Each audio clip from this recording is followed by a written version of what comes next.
తెలుగు చిత్రసీమలో వైవిధ్యమైన నటనకు సరికొత్త కథాంశాలను ఎంచుకోవడానికి చిరునామాగా నిలిచే నటులలో సత్యదేవ్ ఒకరు.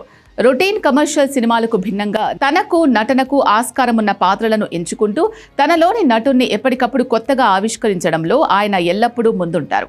తాజాగా సత్యదేవ్ కీలక పాత్రలో నటించిన సరికొత్త చిత్రం రావ్ బహదూర్. ఈ సినిమా థియేటర్స్లో విడుదలైనప్పటి నుంచి చలనచిత్ర వర్గాల్లో ప్రత్యేకమైన చర్చను రేకెత్తించింది. ఇప్పుడు ఈ చిత్రం ఓటీటీ వేదికగా డిజిటల్ ప్రేక్షకులను అలరించేందుకు సిద్ధమైంది. కేర్ ఆఫ్ కంచరపాలెం, ఉమామహేశ్వర ఉగ్రరూపస్య వంటి విలక్షణ చిత్రాలతో దర్శకుడిగా తనకంటూ ఒక ప్రత్యేక గుర్తింపు తెచ్చుకున్న వెంకటేష్ మహా ఈ రావ్ బహదూర్ చిత్రానికి దర్శకత్వం వహించారు. ఈ సినిమాలో సత్యదేవ్ సరసన దీపా థామస్ కథానాయికగా నటించింది. జూలై 3న ప్రేక్షకుల ముందుకొచ్చిన ఈ సినిమా విడుదలైన మొదటి రోజు నుంచే విభిన్నమైన కథా చిత్రంగా మంచి టాక్ సొంతం చేసుకుంది. సాంప్రదాయ సినిమాల శైలికి దూరంగా కథలోని బలం మరియు నటీనటుల సహజ నటనపై ఆధారపడి సాగే ఈ చిత్రం విమర్శకుల ప్రశంసలు అందుకుంది.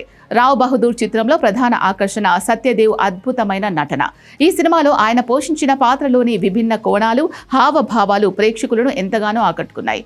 నటుడిగా సత్యదేవ్ ఎంతటి పరిణితి చెందారో ఈ సినిమా మరోసారి నిరూపించింది. ఆయన నటనకు సాధారణ ప్రేక్షకులతో పాటు సినీ విమర్శకులు కూడా దాసోహమన్నారు. థియేటర్స్ లో విమర్శకుల ప్రశంసలు అందుకొని అలరించిన ఈ సినిమా ఇప్పుడు ఓటీటీ ప్రియులను అలరించేందుకు తేదీని ఖరారు చేసుకుంది. ప్రముఖ అంతర్జాతీయ ఓటీటీ సంస్థ నెట్ఫ్లిక్స్ ఈ చిత్ర డిజిటల్ హక్కులు సొంతం చేసుకుంది. జూలై 31 నుంచి నెట్ఫ్లిక్స్ లో ఈ చిత్రం ప్రసారం కానుంది. ఈ సినిమాను కేవలం తెలుగు ప్రేక్షకులకే కాకుండా దక్షిణ భారతదేశంతో పాటు పాన్ ఇండియా స్థాయిలో అందుబాటులోకి తెస్తున్నారు.